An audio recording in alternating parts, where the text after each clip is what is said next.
Everyone. We're group 7 and our presentation is about nanoparticle-based drug delivery for anxiety.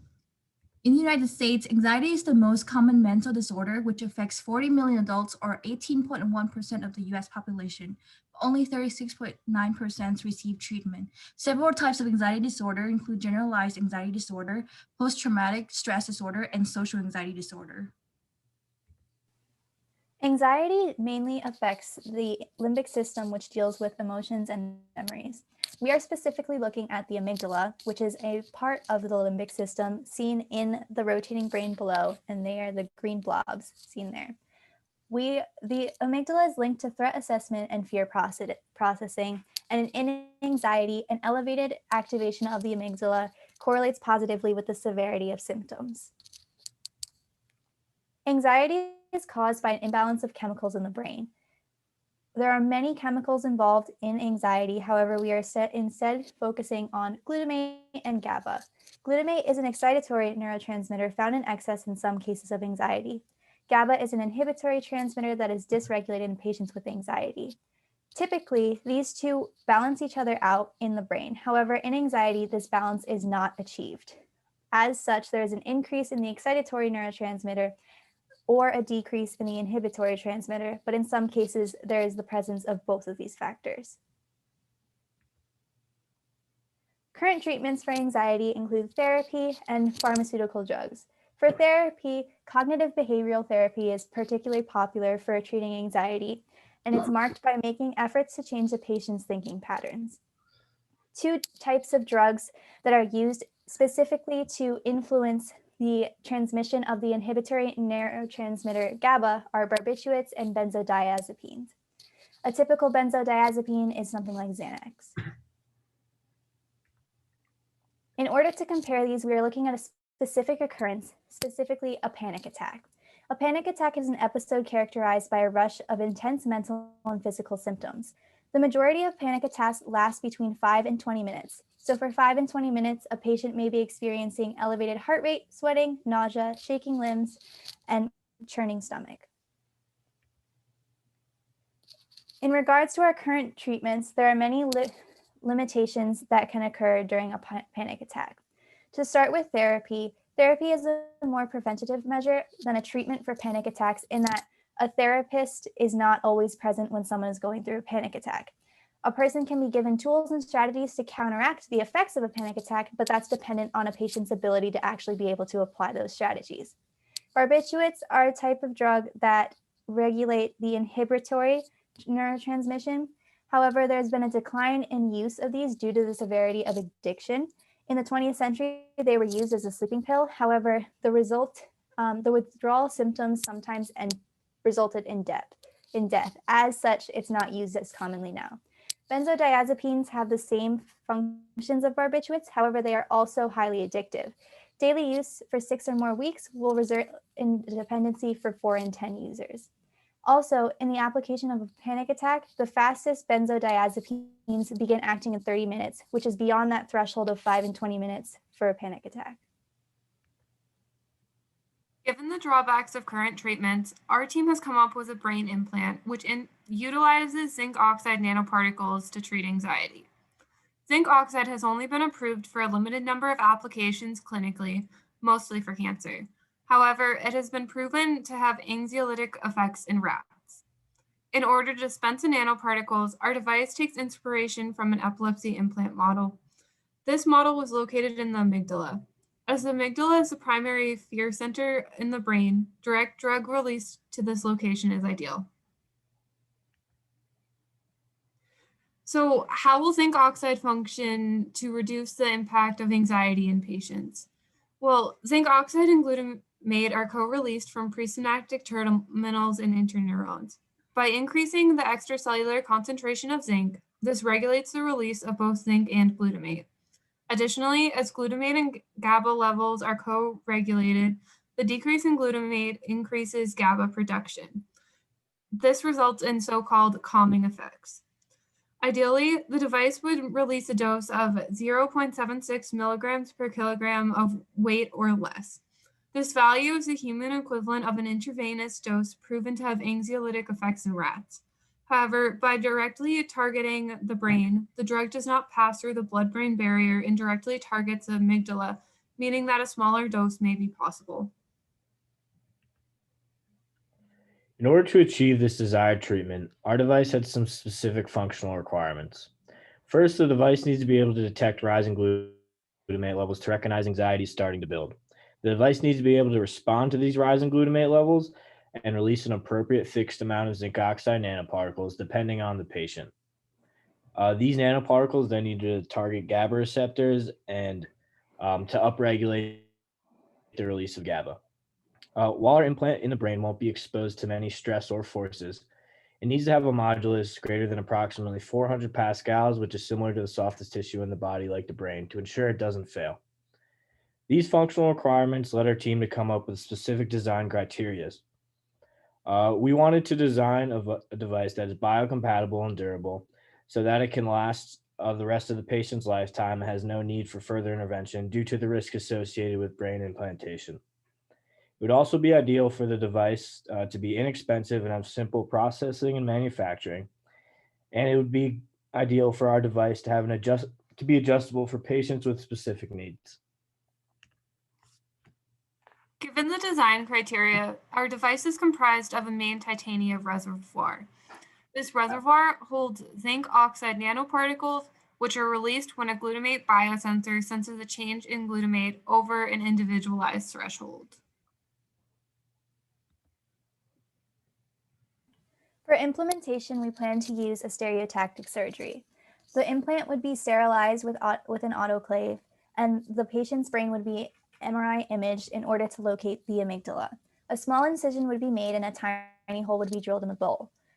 The implant would then be inserted into the amygdala and the wound would be sutured closed. Some concerns with this particular implantation strategy include the cost and that it is $25,000 typically.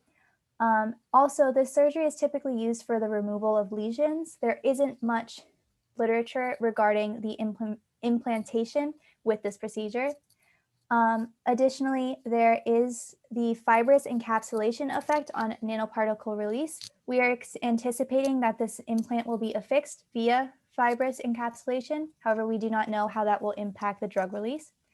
Additionally, there's also the risk of brain surgery in general. So that includes blood clots, seizures, stroke, coma, infection, and swelling.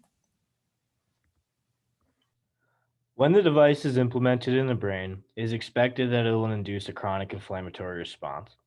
This response can be characterized by the proliferation of fibroblasts and macrophages in the areas surrounding the tract of implantation.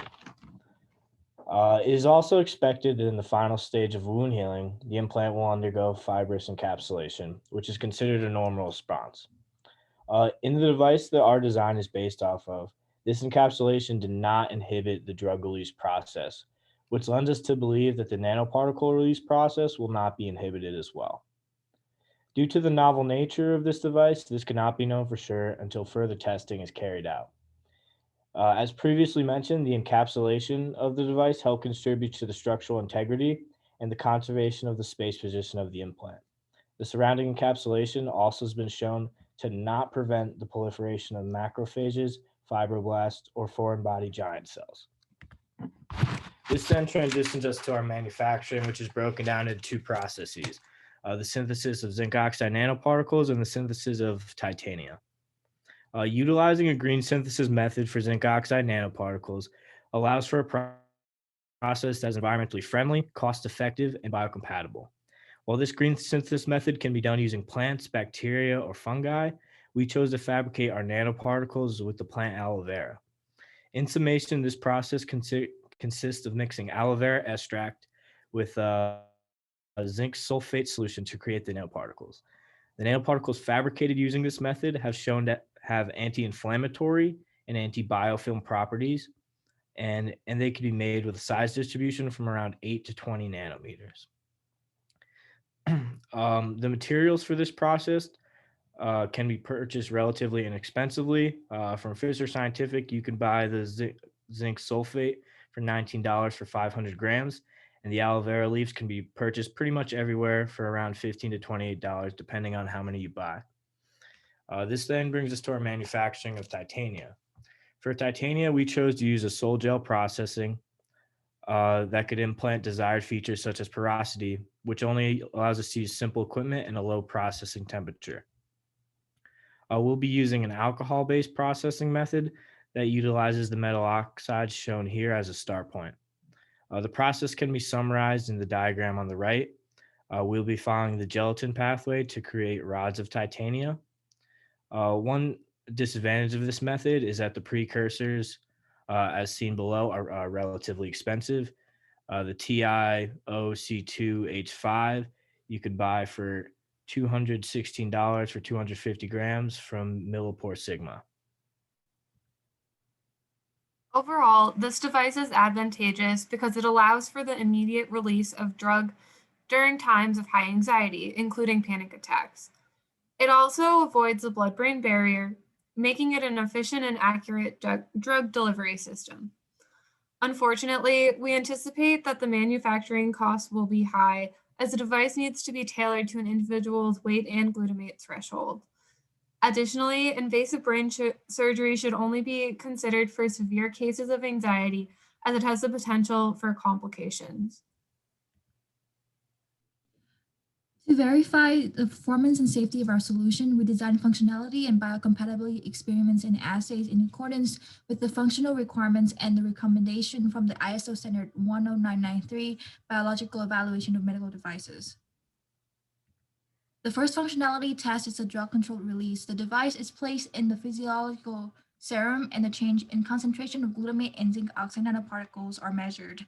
The test provides information about sensitivity, time delay, rate of release, and cumulative release dose of our device.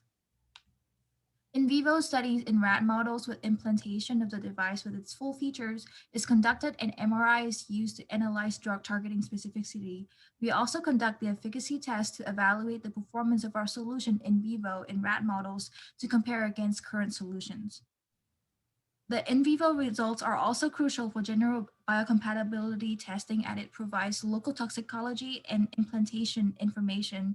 Previous studies of similar devices showed limited inflammation and negative tissue responses, as well as high stability over a long period of time. For cytotoxicity, we will conduct device extract testing and direct contact testing in vitro with rat and human brain cells. For hemocompatibility, a combination of SC5b9 fragment activation in vitro test and thrombus formation in vivo test will be conducted. According to ISO standard recommendations, a total of 2 in vitro tests and 1 in vivo test should be conducted to detect all sources of genotoxicity. To minimize animal testing for systemic toxicity analysis, we will combine risk assessment from previous studies and biological testing of device extract. One of a more specific target patient for our solution is US veterans with PTSD.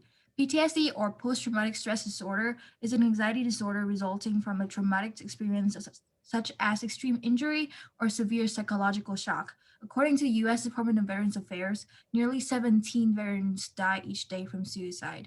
Veterans with PTSD are also more likely to perpetrate domestic violence, experience divorce, and abuse substances compared to veterans without PTSD.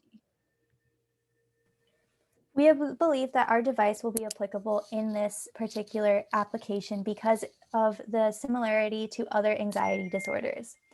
There are high levels of glutamate that contribute to disorientation effects in PTSD. As such, we believe that a GABA increase that our device provides may counteract the glutamate imbalance in PTSD.